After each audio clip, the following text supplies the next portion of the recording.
नमस्कार।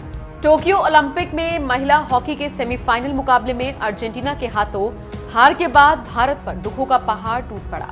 उसके बाद भारत के करोड़ों लोग अपनी बेटियों को सांत्वना देने लगे और कहने लगे कि हमें आप पर नाज है और आप लोगों ने जबरदस्त खेला। लेकिन ये देश भारत है जो जितना आगे निकल जाए लेकिन अपनी जड़ता से निकलना ही नहीं चाहता।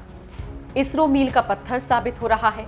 हर तरफ भारत की जय जयकार हो रही है, लेकिन अभी भी कुछ लोग हैं जो जाति जाति और हिंदू मुसलमान खेल रहे हैं और अपने देश की छवि को धक्का लगा रही हैं। इसी कड़ी में जिन बेटियों ने दुनिया में नाम कमाया, उन्हीं नामों को कुछ लोग अपनी गंदी हरकत से धो रहे हैं। और ऐसी ही घटना उत्तराखंड में घटी है, जहां भारतीय हॉकी टीम के खिलाड़ी वंदना कटारिया के घर के बाहर कुछ बददिमाग पहुंच गए और पटाखे फोड़ने लगे और चिल्ला चिल्लाकर जातिगत टिप्पणी की, जिसमें कहा गया कि सारे दलित खिलाड़ियों की वजह से टीम को हार मिली।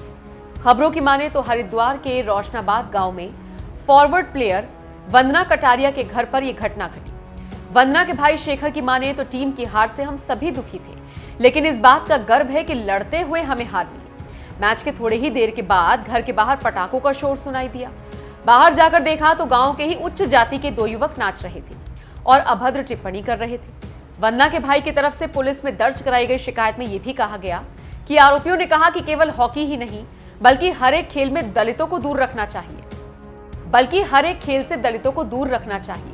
ये जहां जाते हैं गंदगी फैलाते हैं। एफआईआर के मुताबिक आरोपियों ने परिवार के सदस्यों का अपमान किया और शर्ट उतारकर नाचने लगे। सिडकुल थाने के एसएचओ एलएस बुटोला की माने तो शिकायत के आधार पर एक आरोपी को गिरफ्तार भी कर लिया गया है। मामले में जांच जारी है। तो आप समझ सकते हैं, हमारे यहाँ जाति की कुंडा में कुछ लोग ऐसे जकड़े हैं जिनका निकलना मुश्किल है और जो इंसान को जाति से तोलकर देख रहे हैं और अपनी ही जाति को शर्मिंदा कर रहे हैं। इसके साथ साथ दुनिया के सामने भारत को भी शर्मिंदा कर रहे हैं। ऐसे लोग देश को विकास के पथ पर नहीं बल्कि विनाश के पथ पर ले जाते हैं। ऐसे में हरिद्वार पुलिस को चाहिए कि सख्त से सख्त कार्रवाई करे और ऐसी सजा हो कि लोग दोबारा इस तरह की हरकत न करें।